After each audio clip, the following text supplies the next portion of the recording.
What's going on, my friends, my family, my fellow gamers? It's your boy PorterRock77 coming back at you with another video. All right, let's get straight to it.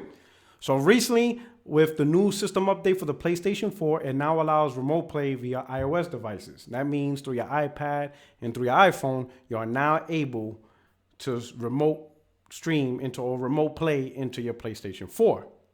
Simple piece of information, simple update.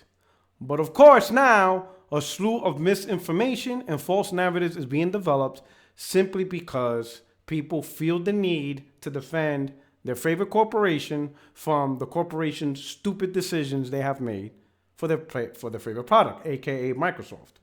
It is what it is. So now, misinformation, YouTubers, podcasters, whoever you want to call it, are now using this as an opportunity to create this narrative because they have to protect Microsoft. You know? So, of course, here, me, PorterRock77, I'm going to preach you the truth, provide some information, maybe something some of you did not know, right? But if you don't know, the worst thing you can do is learn from these people, right? So, stick back and let me teach you a couple of things. Number one, the narrative that's being used is PS4 introducing remote play into iOS is the first step into Sony's attempt and to bring all their games on every device. You know what I'm saying? This is apparently the first step. And it's key that you understand that they're saying this is the first step. When in reality, it's not the first step. This is just the next expansion to a program or to a service that's already been available on the PlayStation platform for a while now.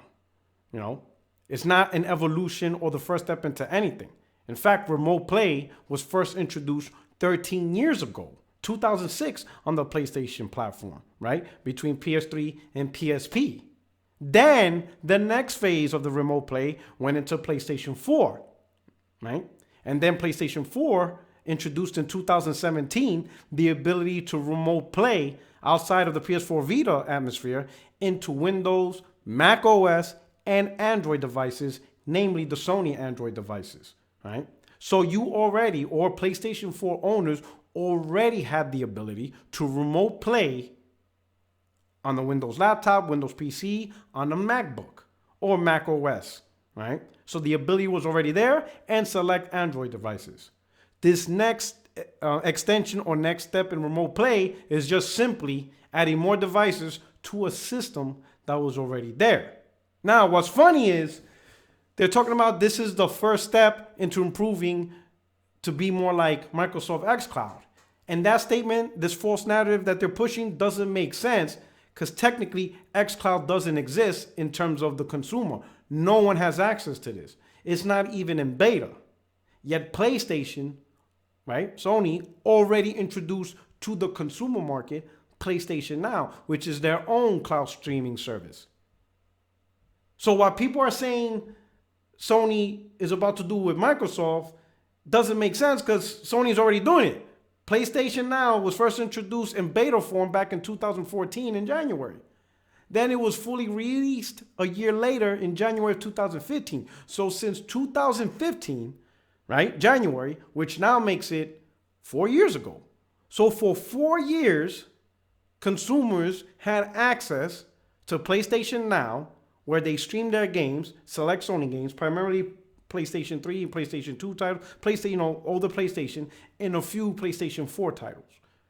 Consumers already had that ability. And they could now currently you need a Windows PC or Windows laptop, pretty much a Windows operating system to use it. So the ability is already there. So I don't understand this narrative. Here's the thing that was funny.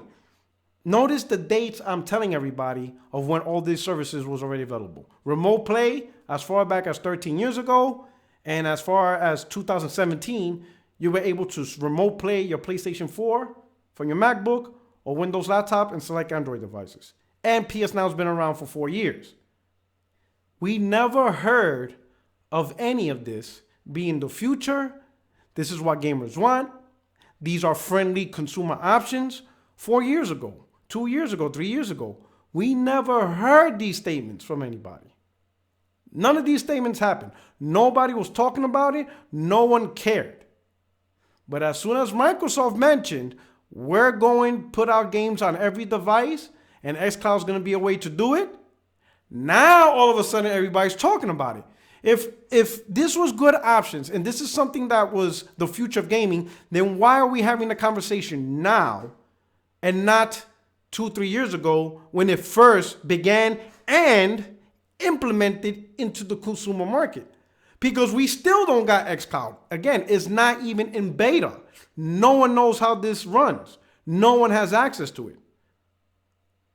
But we have access to PS Now, which is streaming without the PlayStation 4 console, and we have Remote Play now. We've been having Remote Play, which is remote playing your PS4 on a device, and you could do it over the internet.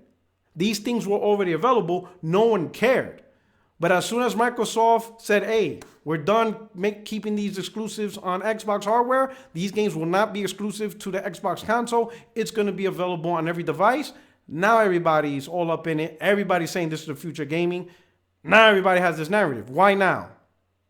Especially when it's not even out yet. We don't even know how good the xCloud is. It's simple. Microsoft made a decision that devalued the Xbox console. They made a decision that gives people the ability not to buy an Xbox console anymore.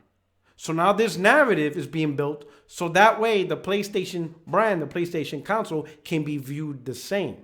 That's all that is, you know, because no one was talking about PlayStation 4 remote 2 years ago. And it was available 2 years ago. It was available 4 years ago. Again, it was available going as far back as 13 years ago. No one talked about playing on any device. This is great consumer options when PS Now launched in 2015. No one was saying that. No one cared. Because during that time, Microsoft in 2015, in 2014, in 2013, those 3 years, Phil Spencer was all about the exclusives. Aaron Greenberg, all about the exclusives, telling the audience, hey, play the games, exclusives, exclusives. Xbox community was all about the exclusives, 2013, 2015. So this whole play anywhere, play on any device, no one was talking about that because the narrative was exclusives. Now, as soon as Microsoft decided, saying that, hey, pretty much that's all I meant. Microsoft pretty much knows they're not going to reach a huge audience for Xbox One. It doesn't sell worldwide. So now they're going to put their stuff on other devices in places Xbox One can't reach or the Xbox console brand cannot reach. Now, all of a sudden, once they publicly admitted and said this is what's happening, now everybody's all about playing on phones. Now everybody's doing this. How convenient. And what's funny, these are the same people that said they're console-only gamers. Well, if you're a console-only gamer, why are you hyping playing on a phone? Why now, after all this time? Especially when the service was already doing it. You see? The reality is this, right? One company is doing phenomenal. Actually, two companies are doing phenomenal. Sony and Nintendo, because Nintendo is doing phenomenal as well, selling their hardware to the consumer. And because the hardware is the focal point of their revenue, that's the strategy they're going with. The strategy works for them because they're selling products that are a global brand, right? In terms of PlayStation, this strategy is so good, they are so successful that the PlayStation 4, in terms of revenue and what it's doing for Sony, is the most successful console of all time. No console has ever been this successful in terms of the amount of revenue. Sony's the most successful first-party publisher because of the PlayStation 4, right? They're so successful that PlayStation Network, PSN, by itself, just a segment of the whole PlayStation gaming division, just PSN, generated more revenue in 2018 than the entire Microsoft gaming division. You're talking Xbox Live, Xbox console hardware sales, digital software sales, physical software sales, accessories, controllers, Havoc licensing, PlayFab licensing, Simply Gone licensing, Minecraft on PlayStation, Minecraft on Switch, all of that. Everything that Microsoft's gaming division has generated money from does not match what PlayStation Network by itself did. And PlayStation Network generated more revenue than the entire company of Nintendo. That means the whole company, everything Nintendo does, from top to bottom, left and right, everything from amiibos to consoles, to controllers, to figurines, everything Nintendo does, Sony's PSN, just one segment of PlayStation gaming, generated more revenue than Nintendo.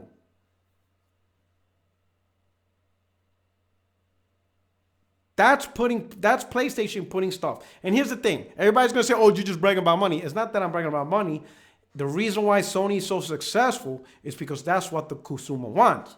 In order for a company to be successful, their product has to sell.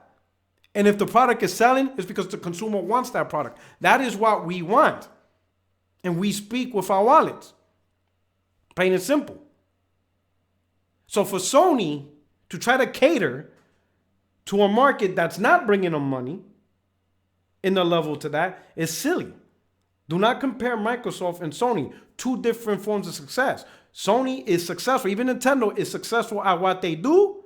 Microsoft ain't reached the level of success Sony is. They're reaching levels of success in their own right. But what they see Sony doing, they want to be that successful. But they know they can't with Xbox console hardware by itself. Think about this. The whole subscription service for online, like PSN, actually started by Xbox with Xbox Live. They are the ones that created this paid subscriber service. It's their idea. They're the ones that introduced it into gaming. And yet here we are. Sony ended up doing it better. Their PSN is more successful than Xbox Live. Again, it's so successful that PSN by itself generated more revenue than the entire gaming division of Microsoft. The entire gaming division. Sony beat Microsoft at their own stuff that they invented themselves. You don't think Phil Spencer, not even Phil Spencer, you don't think the board members of Microsoft see that? That they see the amount of money Sony makes in gaming. That's what they want to do. They want to make Sony money in gaming. Specifically in gaming. They see the revenue, they see the amount of money Sony makes. That's what they want. And they know they'll never get there with Xbox hardware. It just doesn't sell worldwide. And that's what people need to see, right? Now, of course, people be like, well, Google and Amazon's doing streaming service. Yes, they are. But they don't sell hardware. That's the thing you guys don't understand. Sony and Nintendo, they have a stake in the hardware business. Unlike Google, Amazon. And to be honest, unlike Microsoft. Because again, Microsoft hardware is not selling like that. So yes, Microsoft could take a leap and take a chance and go all in on streaming on every device. Google, they could go all in. They don't have hardware. Amazon, they could go all in. They don't have hardware. Their gaming portion is not built on a dedicated device that's bringing them mass success. Unlike Sony and Nintendo, their dedicated device has put them in mass success. Especially Sony, which the dedicated device made them more successful than they ever did. That's not easy to dismiss, the concept of dedicated hardware with exclusives. That's not a concept they can easily dismiss and just jump in along with Microsoft and Google and Amazon. They're not the top dogs in console hardware and pushing out to the consumer. And pleasing a consumer that when they buy the product, they want to know they get their money's worth. Because like it or not, people say, oh, it's just console or fanboy. No, it's not console or fanboy. When people buy a PlayStation 4 and it provides them things that other consoles don't do or other products don't do, people appreciate that. People appreciate a product that they put their money in, and it's not just a basic product that does the same thing as everybody else. People like exclusive features. People like exclusive features because they feel they get more value out of the dollar, you know? They get more value out of their money. If they buy a device and that device does the same thing every other device in the world does, it's like, all right, whatever. But if that device does everything every other device does, namely get third-party games, plus even more games, that is enticing for the consumer. Consumer feels they get more bang for their buck when they buy a product, and that product has more stuff that other products don't. Okay? It's not a war to be like, oh, you're just cheer riding a company. No, it's their own personal investment. It's my own personal investment. Because I pay money for that product. When I buy a PlayStation 4, I'm not doing it to be like, go ahead, Sony, yay, raise them stocks. No, I buy it because I expect that product to do for me. is supposed to do for me. All right? What do I get out of it? What are you giving me? Because if you're not doing anything special, then I could just go to another product if I want to. What's so special about you that I'm going to put my money on it? And since it's a gaming console, for me, it better be games. Plain and simple. And the majority of PlayStation gamers are like that. Majority of PlayStation gamers look at PlayStation. What do you provide as a PlayStation console? Xbox gamers, you know you lost that edge. Xbox console will not be that console that gives you Xbox exclusive games. Those games will be everywhere. It's going to be playable by people. I'm not getting an Xbox next generation. That's my choice. But despite that choice, I guarantee I will still be playing all the Microsoft games. It's just going to be on another platform of my choosing. Therefore, I don't need an Xbox. That's me. And everybody realizes that. But what's crazy is people are willing to spread false information on social media, on their platform, because they feel this false narrative or telling these tales is somehow going to protect or make Microsoft look good. You know, as if, oh no, Sony's doing it too, so Microsoft fine. No, Microsoft screwed up. Plain and simple. They screwed up. This is the decision they went with. They feel that Xbox hardware is not the way to attract mass consumers, so they put it on a device. It is what it is. And in my opinion, this decision Microsoft made is the first step into getting rid of their hardware.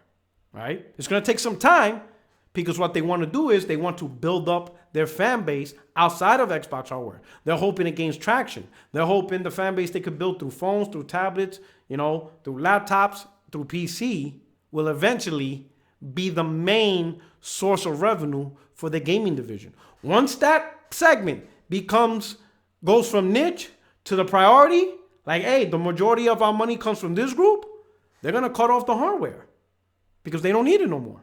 And they're going to come up with, it's been a great run. We've been great hardware, but due to the metrics, not a lot of people want to play on hardware, so we're stopping from the business. We recommend that all those who like Xbox, here are the ways you can still play on Xbox. You can still play Xbox on PC through the Windows stores, or you can play through xCloud, which is available on all these great options. You still have great options to play on Xbox without the actual console. That's what they're going to do.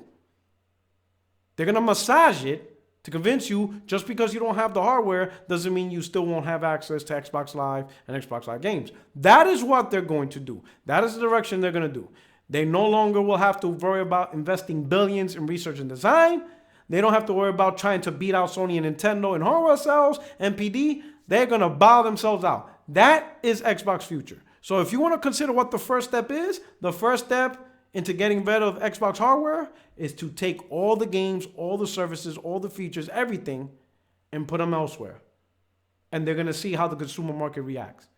And if the consumer market reacts to where the majority of gamers are playing their games outside of the Xbox console ecosystem, the actual console itself, that's when they're going to pull the plug and be like, yep, next generation, whenever that happens, we no longer have to make hardware because everybody's playing the games and the services and everything outside of actual dedicated hardware. And that is the actual future for the Xbox brand. An Xbox brand without the hardware. And you guys see it.